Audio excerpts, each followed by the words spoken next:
On December 6, 2017, China's southern port city Guangzhou held its much-anticipated Fortune Brainstorm Tech International Conference. It is a meeting for the world's top technology leaders to discuss major trends and build business relationships with China.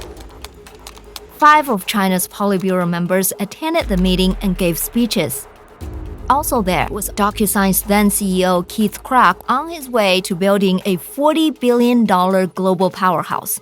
At the time, like many big CEOs, Krach was exploring whether China should be part of its DocuSign empire. After all, this is one of the biggest consumer markets in the world.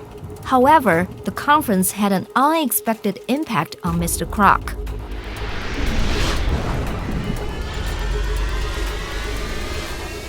Well, I first went to China in 1981, and I went there many times on business over the years. I always deeply admired the Chinese culture and the history, but it soon became apparent that this time it was different.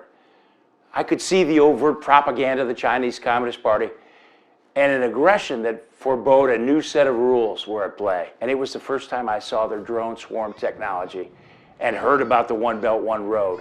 And it looked like a military supply chain to me.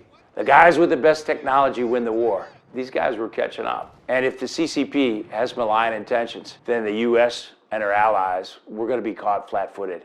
I was thinking, I wonder what the folks in Washington think about this. And who's leading the government's technology strategy?